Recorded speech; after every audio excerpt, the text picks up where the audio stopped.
എപ്പിസോഡിലേക്ക് വീണ്ടും സ്വാഗതം. ഈ ലക്കം സ്റ്റെതസ്കോപ്പിൽ റോബോട്ടിക് സർജറിയെക്കുറിച്ചാണ് വിശദമാക്കുന്നത്. നമുക്കറിയാം, ലാപ്രോസ്കോപ്പിക് സർജറിയുടെ ന്യൂ വേർഷനാണ് റോബോട്ടിക് സർജറി എന്ന് പറയുന്നത്.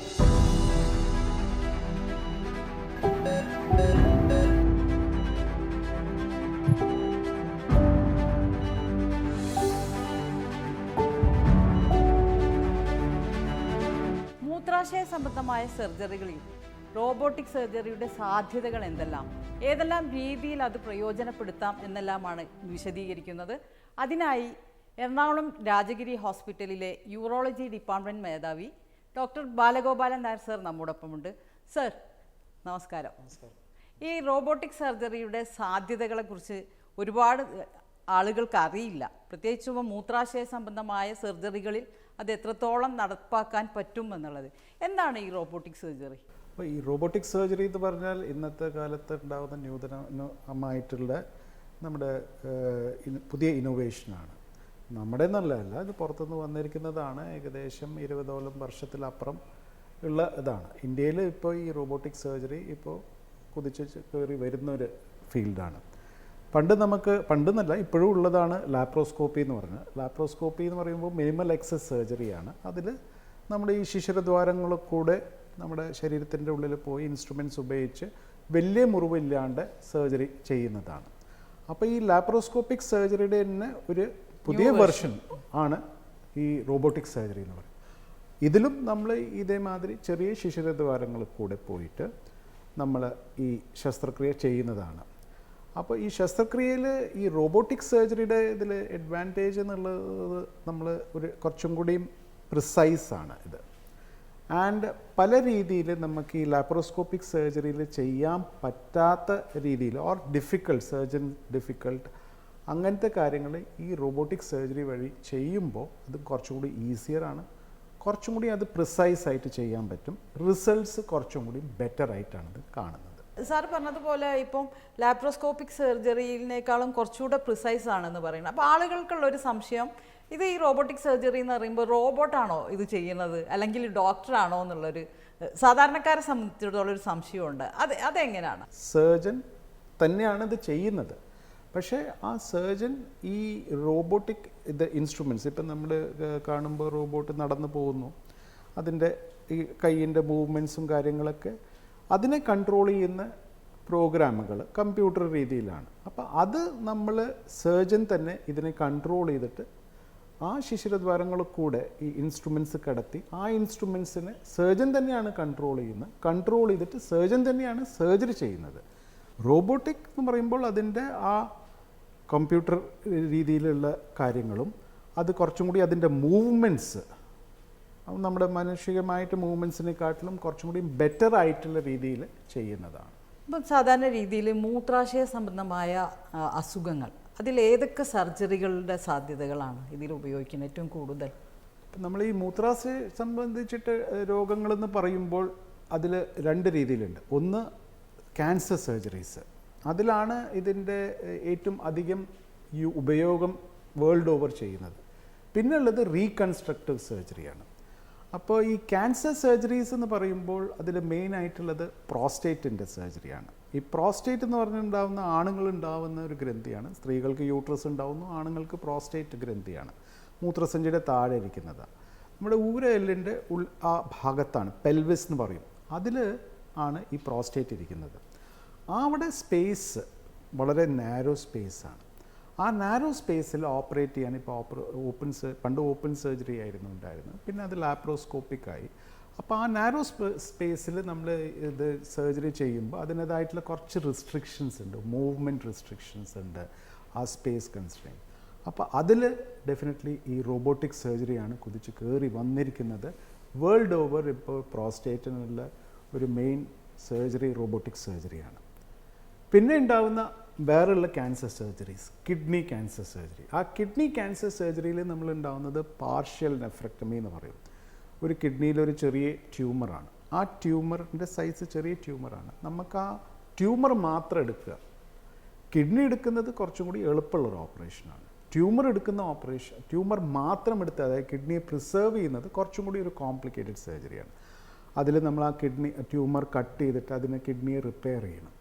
അതിൽ നമുക്ക് ഈ റോബോട്ടിക് സർജറി, അതും ഈ ട്യൂമർ ലൊക്കേഷൻ അനുസരിച്ചിട്ട് ചില സമയത്ത് ഡിഫിക്കൽട്ട് ലൊക്കേഷനിലുണ്ടാവും. കിഡ്നിയുടെ മെയിൻ രക്തക്കുഴലുകൾ പോകുന്ന ഭാഗത്താവും ഈ ട്യൂമർ ഉണ്ടാവും. അപ്പോൾ ആ രക്തക്കുഴലിനെയും കിഡ്നിയെയും പ്രിസർവ് ചെയ്തിട്ട് നമുക്ക് ഈ ട്യൂമർ മാത്രം എടുക്കാൻ ഡെഫിനറ്റ്ലി ഈ റോബോട്ടിക് സർജറി വളരെ ഹെൽപ്ഫുള്ളാണ് ലാപ്രോസ്കോപ്പിനെ കമ്പയർ ചെയ്യുമ്പോൾ. അതേമാതിരി ഓപ്പൺ സർജറിയെ കമ്പയർ ചെയ്യുമ്പോൾ ആ മുറിവിൻ്റെ ബുദ്ധിമുട്ടുകളും അതിൻ്റേതായിട്ടുള്ള മോർബിഡിറ്റീസും ഡിഫിക്കൽട്ടീസും മറികടക്കാൻ ഈ റോബോട്ടിക് സർജറിയുടെ ഒരു അഡ്വാൻറ്റേജ് ഉള്ളത് ആ ഒരു 3D വിഷനാണ് നമുക്ക്. പിന്നെ മാഗ്നിഫിക്കേഷൻ, നമ്മൾ ഈ കണ്ണും കൊണ്ട് കാണുന്നതിനെക്കാട്ടിലും കുറച്ചും കൂടി മാഗ്നിഫൈഡ് ആയിട്ടാണ് കാണുന്നത്. അപ്പം നമുക്ക് ഈ ചെറിയ ചെറിയ ടിഷ്യൂസ് അതിൻ്റെയൊക്കെ ഡിഫറൻഷ്യേറ്റ് ചെയ്യാൻ, ഇപ്പം നമ്മൾ ഓപ്പൺ സർജറി ചെയ്യുമ്പോൾ ഇന്നത്തെ കാലത്ത് നമ്മൾ ലൂപ്സ് യൂസ് ചെയ്യും, മാഗ്നിഫൈയിങ് ലൂപ്സ് യൂസ് ചെയ്യും.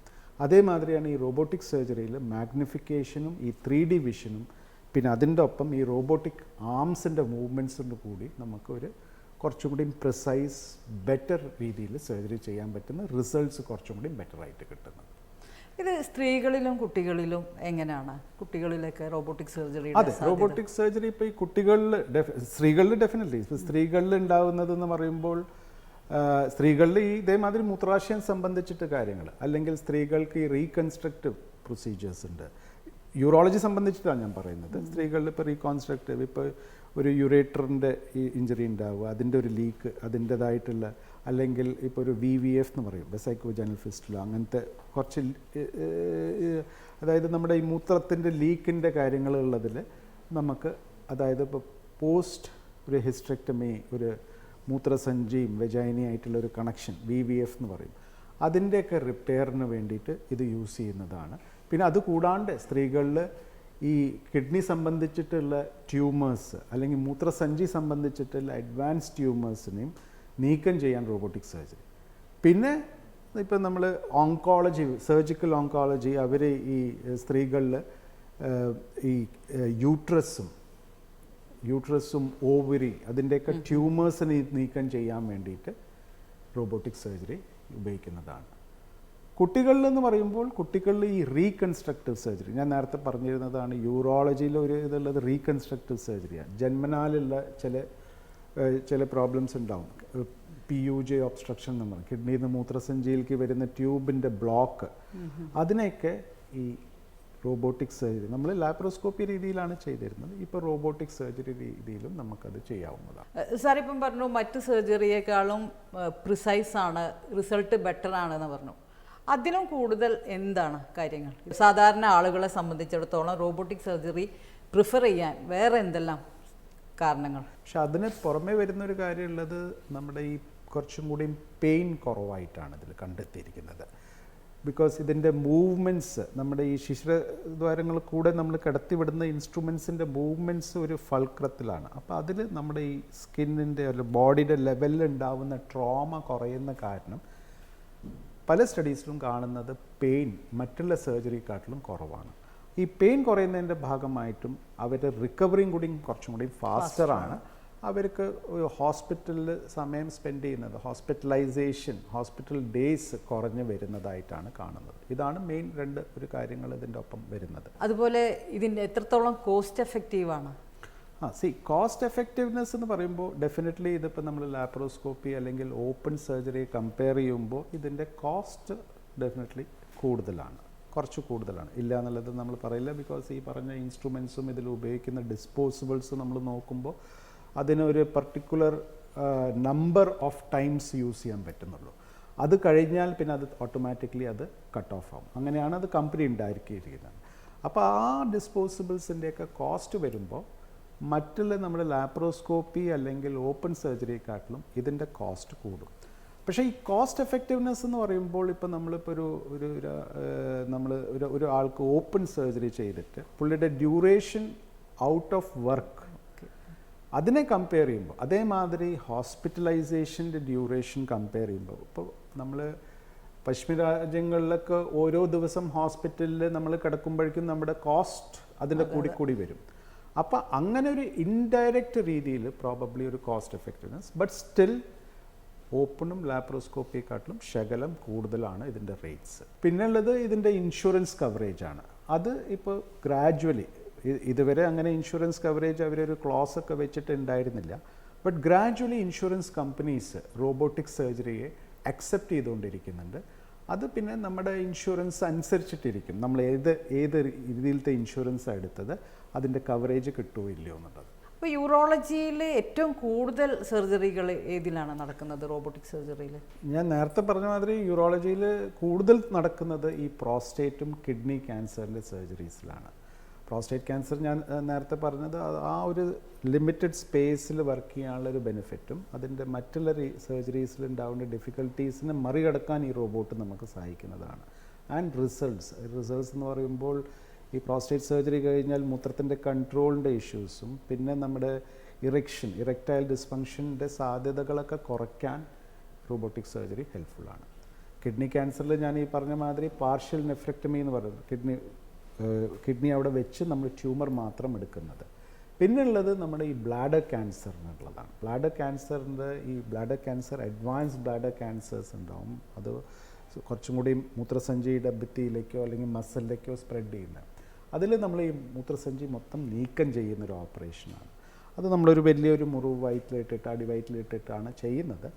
അതിൻ്റെ സർജറിയിൽ നമുക്ക് കുറച്ചും കൂടിയും ഈ പറഞ്ഞ പ്രോസ്റ്റേറ്റിൻ്റെ മാതിരി റോബോട്ടിക് സർജറി ഉപയോഗിച്ചിട്ട് ആ മൂത്രസഞ്ചി നീക്കം ചെയ്ത് ഒരു കൃത്രിമമായിട്ട് മൂത്രസഞ്ചിയോ അല്ലെങ്കിൽ ഒരു കോണ്ടിയോ എന്ന് പറയും, അത് അതായത് മൂത്രം ഡൈവേർട്ട് ചെയ്തിട്ട് കൊണ്ടുവരുന്നതിൽ നമ്മൾ ഈ റോബോട്ടിക് സർജറി.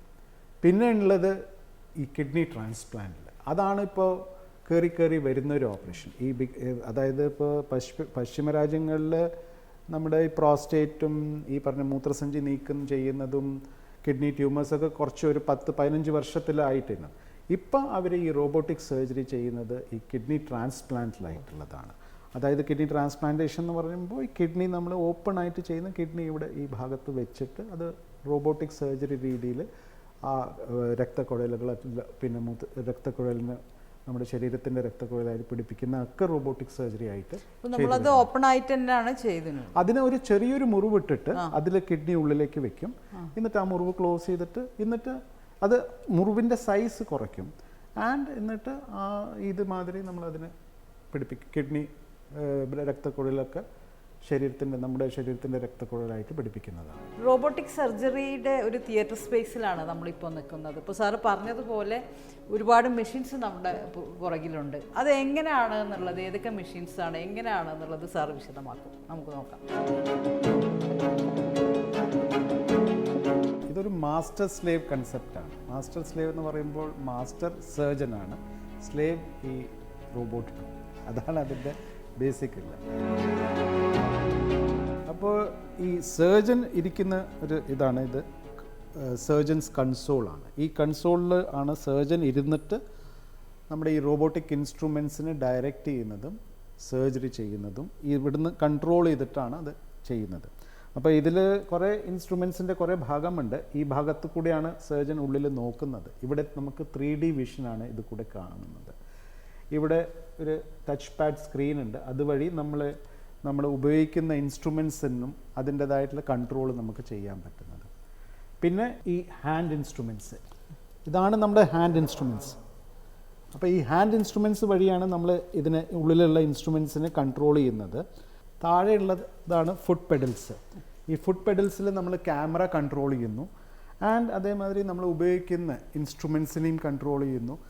സെയിം രീതിയിൽ നമ്മളിപ്പോൾ വണ്ടി ഓടിക്കുമ്പോൾ ക്ലച്ചും ബ്രേക്കും ആക്സിലറേറ്ററും അതേമാതിരി തന്നെയാണ് ഇവിടുത്തെ കൺട്രോൾസ് ഉള്ളത്. പേഷ്യൻ്റ് കൺസോളിൽ നിന്ന് കൺട്രോൾ ചെയ്യുന്നതാണ് ഈ പേഷ്യൻ്റ് കാർട്ട്. സർജൻ കൺസോളിൽ നിന്ന് വരുന്നതാണ് ഈ പേഷ്യൻ്റ് കാർട്ട്.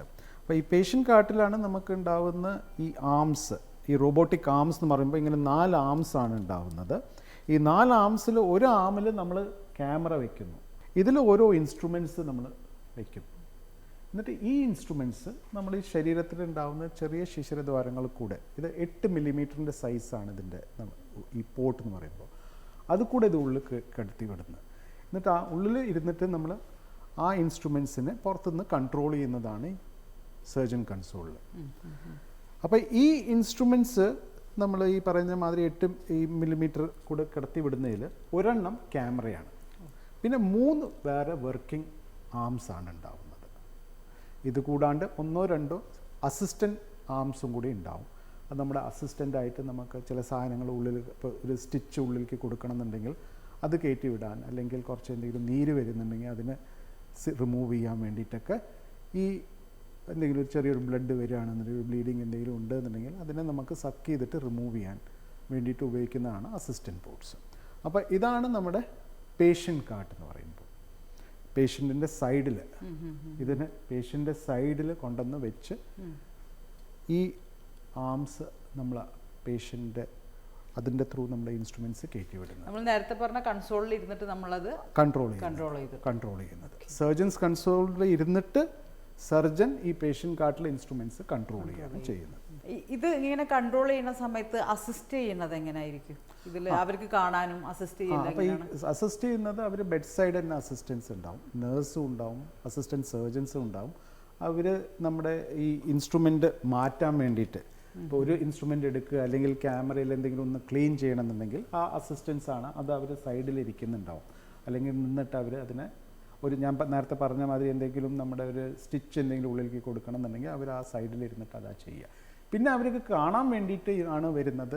നമ്മുടെ ഒരു 2 കാർഡ്സ് വെക്കും. ഒന്ന് ഇതാണ് ഒരു മോണിറ്ററായിട്ട് ഉണ്ടാവുക. രണ്ടാമത്തെ ഉള്ളത് ഇത് വിഷൻ കാർട്ട് എന്ന് പറയും. ഇതിൽ ഫുൾ നമുക്ക് കാണാൻ പറ്റും. ഇത് 2D വിഷനാണ് ഉണ്ടാവുക. ഇതിന് നമുക്ക് ഇതിൽ പല ഇൻഫർമേഷനും ഉണ്ടാവും. നമ്മൾ ഉപയോഗിച്ച ഈ ആംസിന് എത്ര ലൈഫ് ബാക്കിയുണ്ട്, എത്ര തവണ ഇനി വീണ്ടും ഉപയോഗിക്കാം. പിന്നെ അത് കൂടാണ്ട് നമ്മൾ ഇതുമാതിരത്തെ പല ഇൻസ്ട്രുമെൻറ്റ്സ് ഇതിൻ്റെ ഒപ്പം വരുന്നതാണ്. അതിൽ ഒന്ന് വരുന്നത് നമ്മൾ ഈ ലാപ്രോസ്കോപ്പി അല്ലെങ്കിൽ റോബോട്ടിക് സർജറിയിൽ നമ്മുടെ വയറിൻ്റെ ഉള്ളിൽ ഗ്യാസ് നിറച്ചിട്ടാണ് സ്പേസ് ഉണ്ടാക്കുന്നത്. അപ്പോൾ ഇത് ഇൻസഫ്ലേറ്റർ. അതുകൂടാണ്ട് ഉള്ളത് ഇത് നമ്മുടെ കോട്ടറി എന്ന് പറയും. ഉള്ളിൽ നമ്മൾ ഈ എനർജി സോഴ്സാണ്. നമ്മളൊരു ടിഷ്യൂ കട്ട് ചെയ്യണമെങ്കിൽ അല്ലെങ്കിൽ ഒരു കരിയിക്കണം എന്നുണ്ടെങ്കിൽ ഈ ഉപയോഗിക്കുന്നതാണ് ഈ കോട്ടറി. ഇത് കൂടാണ്ട് നമ്മൾ ചെയ്യുന്ന സർജറി റെക്കോർഡ് ചെയ്യാൻ വേണ്ടിയിട്ടുള്ള ഫെസിലിറ്റീസും ഇതിൻ്റെ ഒപ്പം വരുന്നതാണ്. Anyway, thank you sir. Thank you madam. യൂറോളജിയിൽ റോബോട്ടിക് സർജറി ഏതെല്ലാം രീതിയിലാണ് ഉപയോഗിക്കുന്നത് എന്നത് നമ്മൾ ഇത്ര വിശദമായി കണ്ടു. ഇനി നമുക്ക് മറ്റു ക്യാൻസർ സർജറികളിൽ റോബോട്ടിക് സർജറിയുടെ സാധ്യത എന്തെല്ലാമെന്ന് നോക്കാം.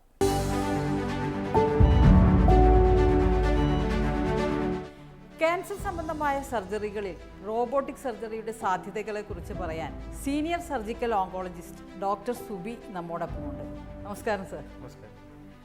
ഏതെല്ലാം ക്യാൻസറുകളിലാണ് റോബോട്ടിക് സർജറി ഉപയോഗിക്കുന്നത്?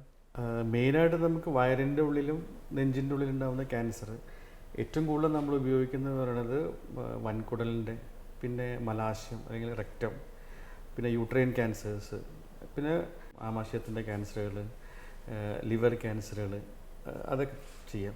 ബേസിക്കലി നമുക്ക് മീൻസ് എന്ത് വയറിൻ്റെ ഉള്ളിലുണ്ടാകുന്ന എന്ത് ക്യാൻസറുകളും നമുക്ക് റോബോട്ടിക് വഴി അറ്റംപ്റ്റ് ചെയ്യാം. ഈ വൻകുടലിലൊക്കെ ചെയ്യാൻ പറ്റും വരുന്ന ക്യാൻസറുകൾക്കൊക്കെ. നമ്മൾ റോബോട്ടിക് വഴി നമ്മൾ ഏറ്റവും കൂടുതൽ ഓപ്പറേറ്റ് ചെയ്യുന്ന ഒരു ഏരിയ ആക്ച്വലി വൻകുടൽ, പിന്നെ റെക്റ്റം, അതായത് മലാശയം. ഏറ്റവും കൂടുതൽ മലാശയ ക്യാൻസറുകൾ ഉള്ള ഒരു കാലം കൂടിയാണ് അല്ലേ? അതെ. പിന്നെ അടുത്ത് നമുക്ക് ഏറ്റവും കൂടുതൽ യൂസ്ഫുൾ ആയിട്ട് തോന്നിയ ഒരു ഏരിയ എന്ന് പറയുന്നത് നെഞ്ചിൻ്റെ ഉള്ളിൽ, അതായത് ലങ്സിൻ്റെ ക്യാൻസറുകൾ, പിന്നെ നെഞ്ചിൻ്റെ ഉള്ളിൽ ഉണ്ടാകുന്ന ബാക്കിയുള്ള മുഴകൾ. അപ്പോൾ അതിനൊക്കെ നമുക്ക് റോബോട്ടിക്സ് യൂസ് ചെയ്യാം. പിന്നെ തൈറോയ്ഡ് സർജറീസിനൊക്കെ ഇപ്പോൾ നെക്കിൽ ആക്ച്വലി ഒരു സ്കാറില്ലാതെ വിധത്തിൽ നമുക്ക് ഓപ്പറേറ്റ് ചെയ്യാം.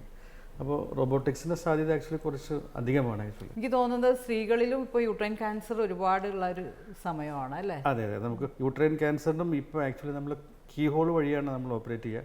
ഒന്നല്ലെങ്കിൽ നോർമൽ ലാപ്രോസ്കോപ്പി, അല്ലെങ്കിൽ ഇപ്പോൾ റോബോട്ടിക് സർജറി. ഓപ്പൺ സർജറീസ് ഇപ്പോൾ യൂഷ്വലി വളരെ കുറവാണ് ആക്ച്വലി. ആളുകൾക്ക് ഏറ്റവും പ്രയാസമുള്ളൊരു കാര്യം നെഞ്ചിനകത്തുള്ള സർജറികളൊക്കെ ഇപ്പോഴും ആളുകൾക്ക് പേടിയുള്ളതാണ്. ഈ റോബോട്ടിക് സർജറിയിൽ എങ്ങനെയാണ് നെഞ്ചിനകത്ത്? ഓക്കെ, അപ്പോൾ നെഞ്ചിൻ്റെ ഉള്ളിലുള്ള operations, especially lung cancer operations എല്ലാം ഈവൻ നമുക്ക് ആക്ച്വലി ഓപ്പറേറ്റ് ചെയ്യുന്ന സർജൻസിന് അനസ്തീഷ്യ ഡോക്ടേഴ്സ്, അത് കഴിഞ്ഞ് ICU ഡോക്ടേഴ്സ്, ഇവർക്കെല്ലാം നമുക്ക് എല്ലാവർക്കും ഒരു നൈറ്റ് മെയർ. കാരണം അതിൻ്റെ കോംപ്ലിക്കേഷൻ റേറ്റ് ഭയങ്കര ഹൈ ആണ് ആക്ച്വലി. അപ്പോൾ റോബോട്ടിക്സ് വന്നതോടുകൂടി ഈ നെഞ്ചിൻ്റെ ഉള്ളിലുള്ള മേജർ ഓപ്പറേഷൻസിൻ്റെ കോംപ്ലിക്കേഷൻസ് എല്ലാം വളരെ കുറഞ്ഞു. കാരണം മിക്കവാറും എല്ലാ പേഷ്യൻസിനെയും നമ്മൾ ഒരു നോർമൽ രീതിക്ക് നമുക്ക് ICU സ്റ്റേ കുറച്ചധികം വേണ്ടി വരും. ചിലപ്പോൾ വെന്റിലേറ്ററിൻ്റെ മീൻസ് ആവശ്യകത കുറച്ചധികം വേണ്ടി വരും. അപ്പോൾ റോബോട്ടിക്സ് വന്നുകൂടി നമ്മൾ ഈ ICU സ്റ്റേ, വെന്റിലേറ്ററിൻ്റെ റിക്വയർമെൻറ്റ് അതെല്ലാം ഒരുപാട് വ്യത്യാസം വന്നു. അതുപോലെ ഏർലി ഡിസ്ചാർജ്, ഏർലി റിക്കവറി. സാധാരണ ലാപ്രോസ്കോപ്പിക് സർജറിയിലോ അല്ലെങ്കിൽ ചെറിയ മുഴകളൊക്കെ നിൽക്കുന്നതിന് പകരം വലിയ മുഴകളിലേക്ക് വരുന്ന ക്യാൻസറുകൾ ഉണ്ടാവുമല്ലോ. അത്തരം വലിയ മുഴകൾ എങ്ങനെയാണ് ഈ റോബോട്ടിക് സർജറിയിലൂടെ മാറ്റുന്നത്? ഓക്കെ, ഒരു നോർമൽ കീ ഹോൾ വെച്ച് നോക്കുമ്പോൾ നമുക്ക് കുറച്ചും കൂടി അഡ്വാൻസ്ഡ് ആയിട്ടുള്ള ക്യാൻസറുകളും അതുപോലെ കുറച്ചും കൂടി വലിയ മുഴകളൊക്കെ നമുക്ക് റോബോട്ടിക്സ് വഴി ഓപ്പറേറ്റ് ചെയ്യാൻ പറ്റും. കീ ഹോളിന് ആക്ച്വലി കുറച്ച് ലിമിറ്റേഷൻസ് ഉണ്ട് നമുക്ക്.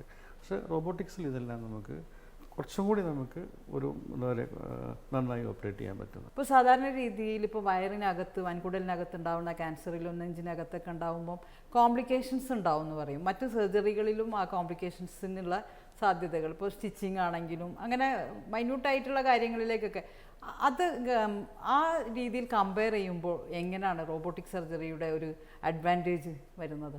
ലേറ്റസ്റ്റ് പഠനങ്ങളനുസരിച്ച് റോബോട്ടിക് സർജറിയുടെ കോംപ്ലിക്കേഷൻസ് ബാക്കിയുള്ളത് വെച്ച് നോക്കുമ്പോൾ കുറച്ചും കൂടി ബെറ്റർ ആണ് ആക്ച്വലി. ഫോർ എക്സാമ്പിൾ നമ്മളിപ്പോൾ ഒരു വൻകുടലോ അല്ലെങ്കിൽ മലാശയോ നമ്മൾ ഓപ്പറേഷൻ ചെയ്യുമ്പോൾ അസുഖം വന്ന ഭാഗം നമ്മൾ മുറിച്ചു മാറ്റിയിട്ട് ബാക്കിയുള്ള ഭാഗം നമ്മൾ സ്റ്റിച്ച് ചെയ്യും. അതിനെ പറയാം നമ്മൾ അനാസ്റ്റമോസിസ് എന്ന് പറയും. ആ ഇൻഡസ്റ്റൈൻസ് അവിടെ സ്റ്റിച്ച് ചെയ്യുന്ന ആ ഭാഗത്ത് ചിലപ്പോൾ ലീക്ക് വരാം. അതാണ് അനാസ്റ്റമോട്ടിക് ലീക്ക്. അപ്പോൾ സ്റ്റഡീസൊക്കെ അനുസരിച്ച് ബേസിക്കലി ഈ സ്റ്റിച്ച് ചെയ്യുന്ന ഏരിയയിൽ നിന്ന് വരുന്ന ലീക്ക് റേറ്റ്സ് ഒക്കെ റോബോട്ടിക്സിൽ വളരെ കുറവാണ് ആക്ച്വലി, കമ്പയർഡ് ടു ഓപ്പൺ സർജറിയും നോർമൽ ലാപ്രോസ്കോപ്പിക് സർജറിയും. ഈ ലങ് ഓപ്പറേഷൻസ് മിക്കവാറും എല്ലാ പേഷ്യൻസും നമ്മളൊരു ഓപ്പൺ സർജറി ചെയ്ത് കഴിഞ്ഞാൽ ആ പേഷ്യൻ്റ് അന്ന് മിക്കവാറും വെന്റിലേറ്ററിലായിരിക്കും. അപ്പോൾ ഒരു ദിവസം നമ്മൾ വെന്റിലേറ്ററിൽ നിന്ന് മാറ്റാൻ പറ്റിയില്ലെങ്കിൽ ചിലപ്പോൾ അടുത്ത ദിവസം അല്ലെങ്കിൽ ചിലപ്പോൾ അതിങ്ങനെ ലേറ്റ് ആയിക്കൊണ്ടിരിക്കും. അപ്പോൾ ഓരോ ദിവസവും നമ്മൾ ആളെ വെന്റിലേറ്ററിൽ വെക്കുന്നതോറും അതുമൂലമുള്ള കോംപ്ലിക്കേഷൻസ് എല്ലാം വളരെയധികം. അപ്പോൾ റോബോട്ടിക് ഓപ്പറേഷൻസ് ചെയ്യുന്ന ഒട്ടുമിക്ക പേഷ്യൻസിനെ നമുക്ക് ആ ഓപ്പറേഷൻ തിയേറ്ററിൽ തന്നെ നമുക്ക് വെന്റിലേറ്ററിൽ നിന്ന് മാറ്റാൻ പറ്റും.